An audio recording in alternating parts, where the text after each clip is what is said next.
Good morning everyone, welcome to current affairs education. आज हम discuss करेंगे 11 अगस्त के महत्वपूर्ण करंट अफेयर्स। ये वही करंट अफेयर्स होंगे जो एग्जाम पॉइंट ऑफ व्यू से इंपॉर्टेंट हैं और परीक्षा में पूछे जाने की पूरी संभावना है। सो वीडियो को बिना स्किप किए पूरा देखिए शुरू से लेके अंत तक, और वीडियो को ज़्यादा से ज़्यादा शेयर भी कीजिए अपने दोस्तों के साथ ताकि उनको भी इसका इक्वल बेनिफिट मिले। और साथ ही चैनल को सब्सक्राइब करना ना भूलें ताकि आगे आने वाली कोई वीडियो मिस ना हो और अच्छे से आपके करंट अफेयर्स कवर हो सकें।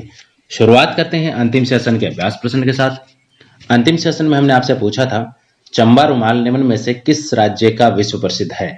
तो इसका सही आंसर है हिमाचल प्रदेश। हिमाचल प्रदेश का प्रसिद्ध है चंबा रुमाल। चंबा रुमाल। साथ ही मैं आपको बता दूं हिमाचल प्रदेश भारत का वो राज्य है जिसकी 2 राजधानियां हैं,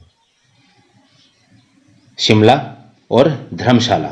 धर्मशाला है ये अभी बनी है 2017 में। धर्मशाला है ये 2017 में हिमाचल प्रदेश की राजधानी बनी है। तो ये आपको याद रखने हैं ताकि आपके जनरल नॉलेज है वो काफी स्ट्रांग हो। उसके साथ ही अब मैं आपसे 2 बातें डिस्कस करूंगा। पहली बात, इस सेशन का सोमवार को अवकाश रहेगा, यानी सप्ताह में 6 दिन इस सेशन का प्रसारण किया जाएगा, एक सोमवार को छोड़ के। सोमवार को आप रिवीजन कर सकते हैं, अच्छे नोट्स बना सकते हैं, पूरे सप्ताह का रिवीजन कर सकते हैं।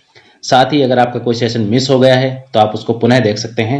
इसके लिए आपके ऊपर भी ज्यादा प्रेशर नहीं रहेगा और अच्छे से आपके करंट अफेयर्स वो स्ट्रांग हो जाएंगे। यानी एक प्रकार से कहें तो आप रिवीजन करेंगे। रिवीजन सबसे ज्यादा महत्वपूर्ण है, तो रिवीजन के लिए आपको सोमवार का दिन दिया गया है। सोमवार को आप सप्ताह के 6 दिन में जो करंट अफेयर्स करवाए जाते हैं उनका रिवीजन कीजिए। और नोट्स बनाना तो बिल्कुल ना भूलें, नोट्स जरूर बना लें ताकि रिवीजन में आसानी हो। दूसरी जो बात है आपसे शेयर करना चाहता हूं वो ये है कि इस कार्यक्रम का वर्तमान में नाम है फ्लैश न्यूज। इसका नाम हम बदलकर कुछ और रखना चाहते हैं, तो इसके लिए आपके सुझाव आमंत्रित हैं कि हम इस कार्यक्रम का नाम क्या रखें। अगर आपके सुझाव हमें अच्छे लगे तो हम उन पर विचार करेंगे। आगे बात करते हैं देखिए करंट अफेयर्स की। आज की शुरुआत में सबसे पहले देखिए फिर से लेबनान चर्चा में है। लेबनान एक देश है पश्चिमी एशिया का। इसकी राजधानी है बैरूत। यहां पर अभी धमाके हुए थे 2 बहुत खतरनाक, जिनमें सैकड़ों लोग मारे गए थे और हजारों की संख्या में यहां पर घायल हो गए थे। और उसकी वजह थी अमोनियम नाइट्रेट। ये आपको याद रखना है। देखिए अमोनियम नाइट्रेट का भंडार था। यहां पर एक बंदरगाह है बैरूत में, और बैरूत के बंदरगाह पे एक वेयर हाउस बना हुआ है। उस वेयर हाउस में लगभग 2750 किलो से भी ज्यादा, यानी बहुत अधिक मात्रा में यहां पर अमोनियम नाइट्रेट रखा हुआ है। और उस अमोनियम नाइट्रेट में तब भयंकर विस्फोट हुआ था कि यहां पर जान माल की भयंकर हानि हुई। तो इसी के ध्यान में रखते हुए अभी लोगों ने यहां पर देखिए सरकार पे दबाव बनाया और सरकार पे भ्रष्टाचार का आरोप लगाया। तो इसको ध्यान में रखते हुए प्रधानमंत्री हसन दियाब ने यहां पर इस्तीफा दे दिया। तो आपको याद रखना है कि लेबनान जो देश है, यहाँ पे बेरूत में जो धमाके हुए थे अमोनियम नाइट्रेट की वजह से, तो इसके चलते यहाँ के प्रधानमंत्री ने इस्तीफा दे दिया। प्रधानमंत्री का नाम है हसन दियाब। सो ये इंपॉर्टेंट है, आप अच्छे से इसको याद रखें। नेक्स्ट आगे बढ़ते हैं। अंडमान निकोबार द्वीप समूह, ये क्यों चर्चा में है। देखिए 10 अगस्त को 2300 किलोमीटर लंबी ऑप्टिकल फाइबर केबल का यहाँ पर शुभारंभ किया गया, और ये किया है किसने, प्रधानमंत्री नरेंद्र मोदी ने। इसकी अगर आधारशिला की मैं बात करूं तो इसकी शुरुआत हुई थी 2018 में, और ये केबल है 2300 किलोमीटर लंबी। ये बिछाई गई है चेन्नई से पोर्ट ब्लेयर के बीच। पोर्ट ब्लेयर है ये अंडमान निकोबार की राजधानी है। तो ये जो इतनी लंबी 2300 किलोमीटर लंबी ऑप्टिकल फाइबर केबल बिछाई गई है, इसका उद्देश्य क्या है। देखिए डिजिटल इंडिया कार्यक्रम के तहत इसको बिछाया गया है, और यहां पर कनेक्टिविटी को लेकर सबसे ज्यादा जोर दिया जा रहा है डिजिटल इंडिया के तहत। ठीक है, यानी ये जो अंडमान निकोबार लक्षद्वीप जैसे एरिया हैं, जो रिमोट एरियाज हैं, उनको भारत से जोड़ने के लिए, अच्छी कनेक्टिविटी के लिए यहां पर ऑप्टिकल फाइबर केबल है वो बिछाई गई है। और ये एक बेहद ही चुनौतीपूर्ण कार्य था, लेकिन इसको बहुत कम समय में पूरा कर लिया गया है। इससे काफी अधिक फायदा मिलने वाला है। टूरिज्म को भी यहाँ पे बेनिफिट मिलेगा। इसके अलावा जो इकोसिस्टम है वो भी अच्छा होगा, आर्थिक मजबूती भी आएगी। और साथ में यहाँ पर अच्छी कनेक्टिविटी, जैसे ब्रॉडबैंड कनेक्टिविटी है, वाईफाई कनेक्टिविटी है, मोबाइल कनेक्टिविटी है, वो यहाँ पर मजबूत बनेगी। उसके बाद हम देखिए अंडमान निकोबार की चर्चा करेंगे। अंडमान निकोबार है, इसके बारे में मैं आपको बताता हूँ।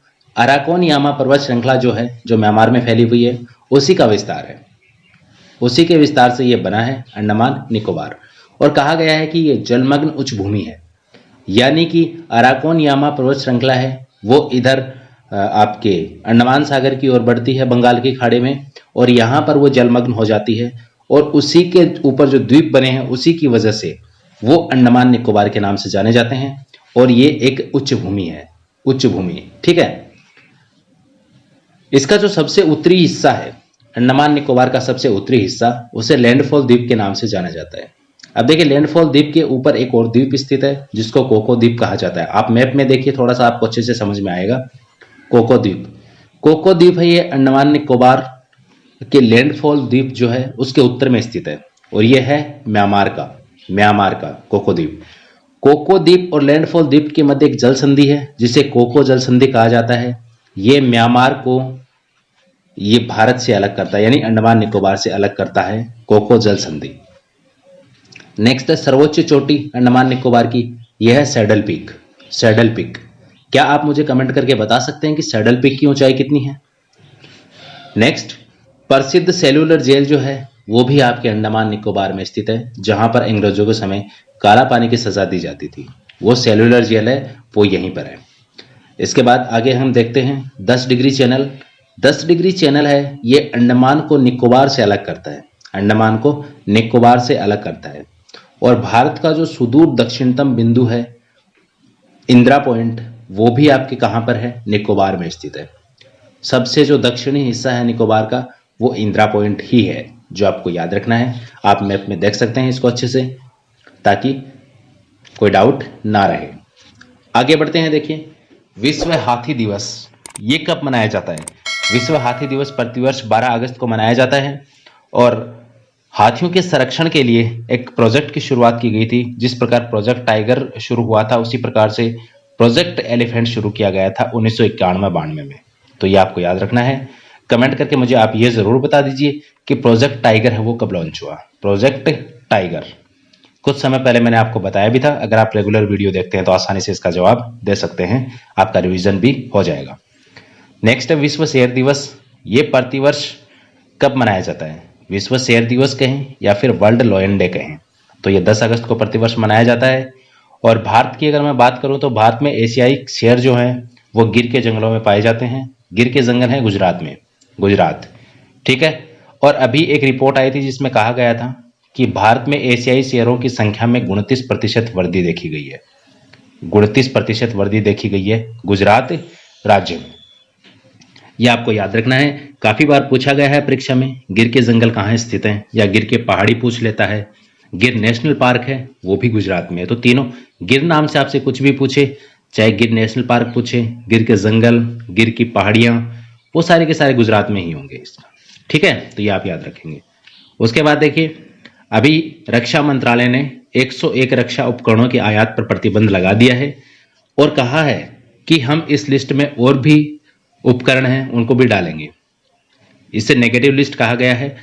तो कहा है यहां पर रक्षा मंत्री राजनाथ सिंह ने कि हम 101 से संतुष्ट नहीं हैं, हम इस सूची में, इस नेगेटिव लिस्ट में और भी ऐड करेंगे, और भी उपकरण हैं ऐड करेंगे। लेकिन शुरुआत में हमने 101 उपकरण हैं उनको ऐड किया है। इन पर भारत ने प्रतिबंध लगा दिया है कि हम ये आयात नहीं करेंगे, ये हम आत्मनिर्भर भारत के तहत भारत में ही बनाएंगे। आत्मनिर्भर भारत का जो सपना है उसको साकार करेंगे, और अपनी अर्थव्यवस्था को बढ़ाने के लिए, भारत की अर्थव्यवस्था को बनाए रखने के लिए यहां पर आयात नहीं करेंगे, केवल हम निर्माण करेंगे। इसमें देखिए मेन रूप से मैं आपको बता देता हूं, वैसे लिस्ट काफी लंबी है, 101 ऑपरेटर्स हैं, लेकिन यहां पे LCA-MK-14 पिनाका रॉकेट सिस्टम, आकाश मिसाइल सिस्टम, ये मुख्य रूप से यहां पर हैं जिनका आयात वो प्रतिबंधित कर दिया गया है। तो आपको ये याद रखना है। नेक्स्ट एक नाम आता है अजय शंकर महतो। ये कौन है? ये सैंड आर्टिस्ट है, सैंड आर्टिस्ट। ठीक है, झारखंड के, और झारखंड के ये एकमात्र सैंड आर्टिस्ट हैं। देखिए इनकी आप देख रहे हैं कृति जो इन्होंने बनाई है आदिवासी दिवस पर, वो आपके सामने प्रस्तुत कर रहा हूं। काफी अच्छे सैंड आर्टिस्ट है, तो आपको नाम याद रखना है इनका। इसके अलावा एक नाम और आता है सुदर्शन पटनायक। सुदर्शन पटनायक ये ओडिशा से है और ये भी सैंड आर्टिस्ट है, और ये भारत के जाने माने प्रसिद्ध सैंड आर्टिस्ट है, तो ये भी आपको याद रखना है। नेक्स्ट आगे बढ़ते हैं। विश्व जैव ईंधन दिवस कब मनाया जाता है? तो ये प्रतिवर्ष 10 अगस्त को मनाया जाता है, और इसकी शुरुआत हुई थी 2015 से। नेक्स्ट, रेल संग्रहालय।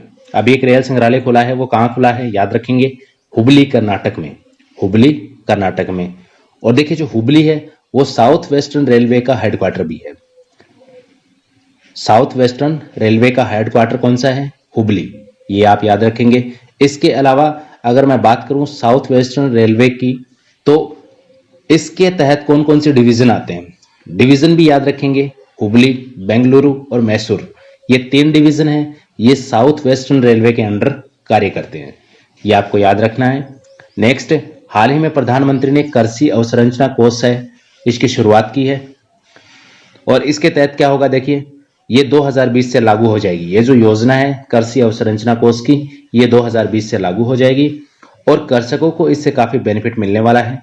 यानी कृषकों की, जैसे अगर वर्तमान स्थिति की ही अगर हम बात करें, तो वर्तमान स्थिति में लॉकडाउन के दौरान काफी लोगों की फसलें बर्बाद हुई हैं, काफी खाद्यान्न भी बर्बाद हुआ है, यानी मंडियों तक नहीं पहुंच पाया, या फिर कृषक जहां पर सब्जी वगैरह उगाई है या अन्य जो व्यापारिक फसलें उगाई हैं, तो उनका आगे प्रसंस्करण नहीं किया जा रहा, वो खेतों में ही खराब हो गई, या फिर भंडारण उनका सही तरीके से नहीं हो पाया।